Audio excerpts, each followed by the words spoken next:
showing availability to watch these videos as of right now. So that's the main reason that we do a quick refresher. But okay, well, what we'll do then is we will go ahead and we'll log ourselves in as, was it Todd last time? We'll go ahead and get ourselves logged in that same way again.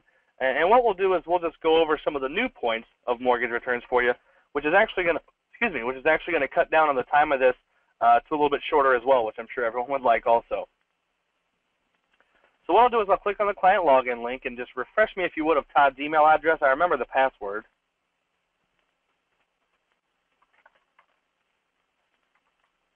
That's what it is.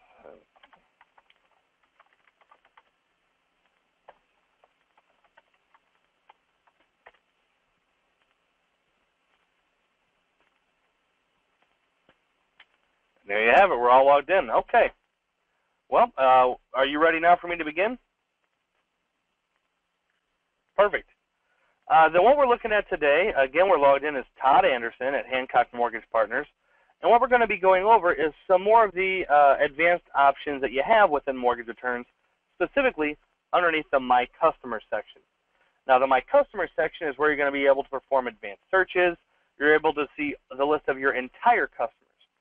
So just as a quick review, the My Hot List section is where you're going to see people that you can contact today, along with the reasons why. My Customers is that complete database and the advanced search functionality. Mortgage Tools is that LTV calculator and a loan option comparison. And then Reports is where you can see how many people have come on your hot list for a specific date range, and you can also see the results of when you sent those mass emails, how many of them were received, how many of them were opened, how many people have unsubscribed, all those details. So last time we focused on My Hot List, clicking on these records, sending information after we analyze the record. We also reviewed My Hot List settings, and the one thing I want to touch on with this is going to be to make sure that you've updated some of the things within here. But what we're going to start with today is how to use the advanced search functionality to have mortgage returns really work for you.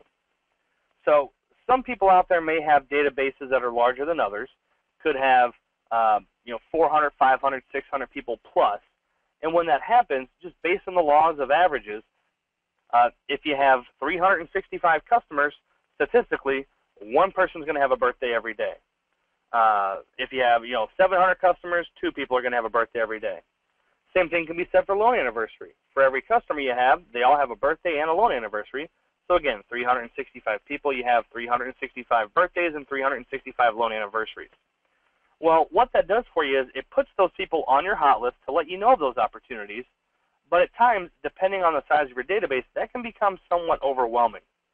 So what I want to show you how to do today is to actually find those customers that have birthdays and anniversaries coming up and send them all a letter all at one time. Generate that information at one time as opposed to seeing it all on your hot list every time that a birthday or an anniversary happens. So what we're going to do is we're going to start off by looking at those My Hot List settings.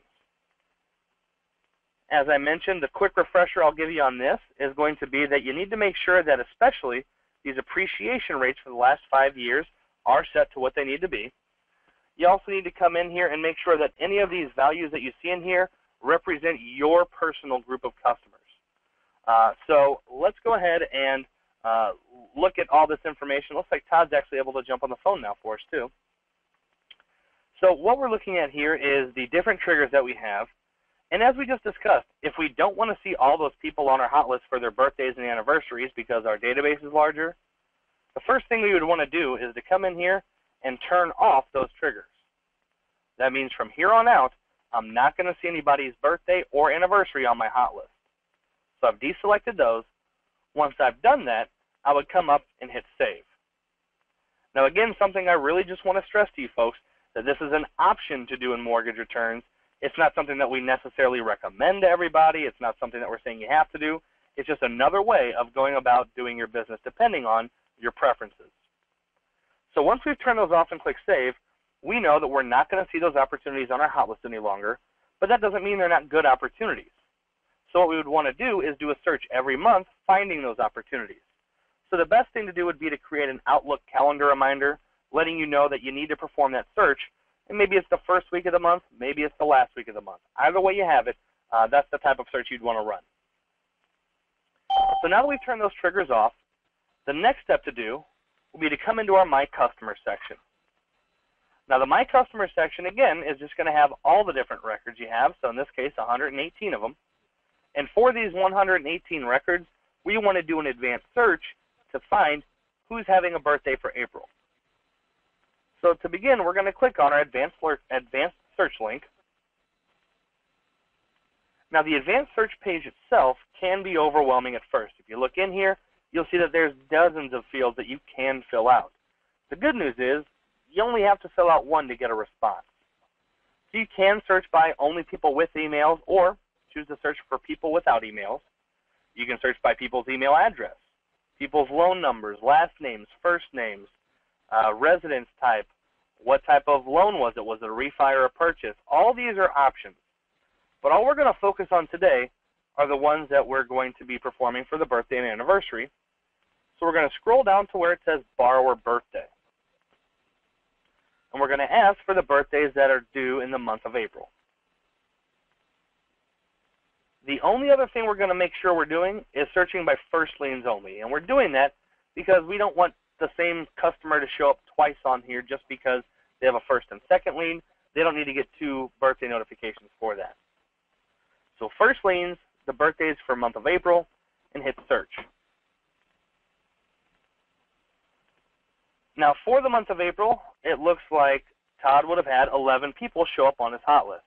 So one approximately every other day or every 3 days would have shown up on his hot list.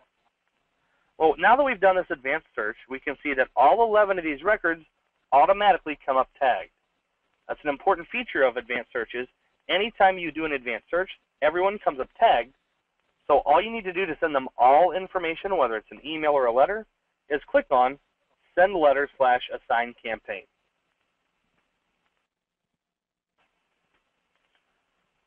The letter or campaign that we want to send to these folks is going to be in Microsoft Word form, and this time it's going to be the letter. And we have our borrower birthday letter right here up at the top alphabetically. Once I click Generate Letter from this point, it's going to open up 11 different letters in one document. And there's a few subtle differences that we have on these letters compared to the rest of the letters that we have. And let me go through some of those now. The first thing to note is that we don't include a date. For example, today is March the 30th, and I'm doing these searches for the April birthdays. I don't want someone whose birthday is April 30th to see the date March 30th on their letter. This wouldn't be quite that professional, so we've eliminated the date for you. Since it's a more personal letter, what we've also done is we've eliminated the address for the customer. It's a less formal letter, so we have a less formal business appearance for it. And lastly, it's only addressed to the borrower. It's not addressed to both borrower and co-borrower any longer. So Patricia, I just want to take a moment to wish you a happy birthday. We're happy to serve you. We thank you for the opportunity to help you out anytime that you need assistance.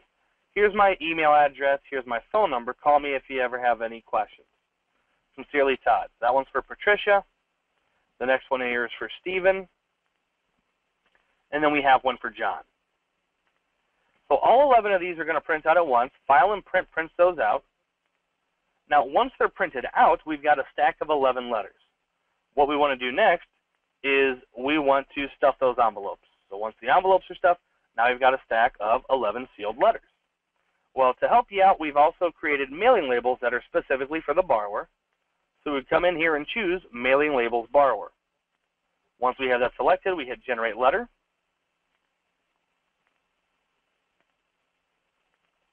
And as you might notice, these letters are going to print off in the exact same order, or these mailing labels are going to print off in the exact same order our letters did.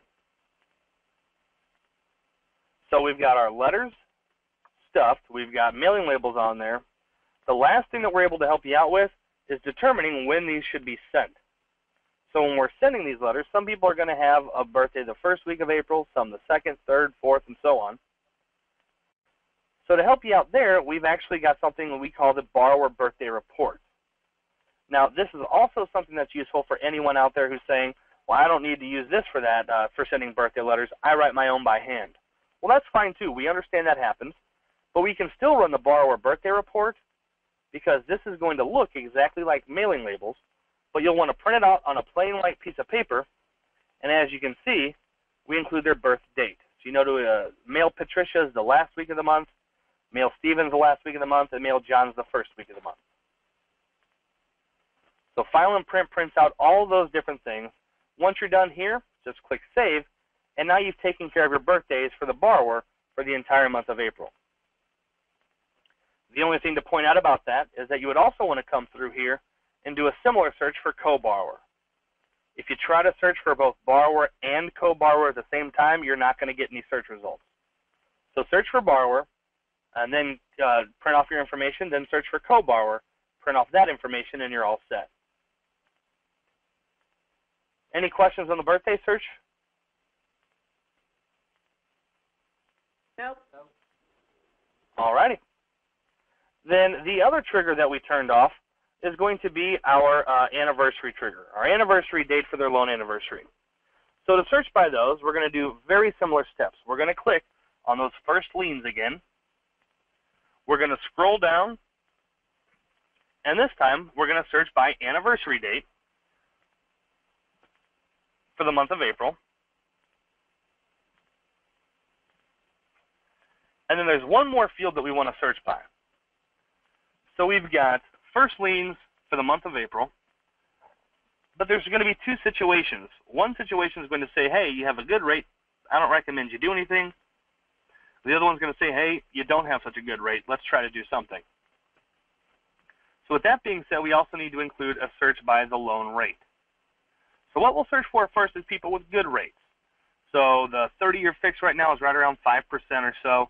So let's say that if you have a good rate, quote unquote, that you're maybe around 5.25. And again, that's just a number I'm throwing out there. So what we're searching for now is anyone with a loan anniversary this upcoming month whose maximum rate is 5.25, and then everything below that. Scroll up and hit search.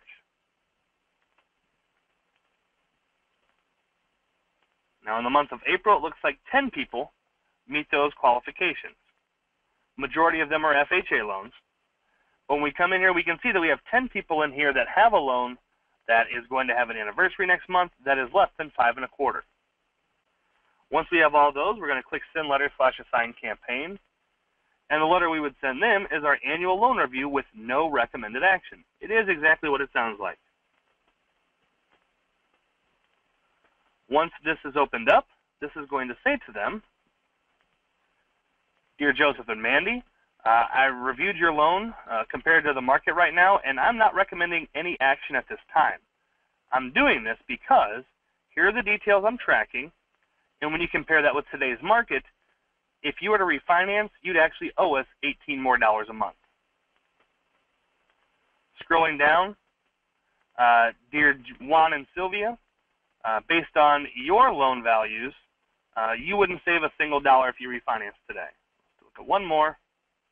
Same thing would happen if Paul decided to refinance. He wouldn't get any type of savings. So you'd print off all these letters and send them to the people with those good rates, letting them know they're sitting pretty. When something does change, you'll be the first one to contact them. So the other side of the coin is going to be those people with not so good rates. So let's go in and perform almost the same search. We're going to look at first liens again. We're going to look at that anniversary date from April to April, April 1st to April 30th. And this time, we're going to put a rate in the left box, the one that's our minimum. Well, if I put in 5.25, what happens is I'm going to receive people in this search that have a rate of 5.25. Well, I don't want to do that because then someone would get a letter that says you have a good rate, and then vice versa, they get a letter right away that says you have a not so good rate. So instead of 5.25, I'm going to search for 5.26. So now I'm not including anybody from the last search. Scroll up to the top, hit search.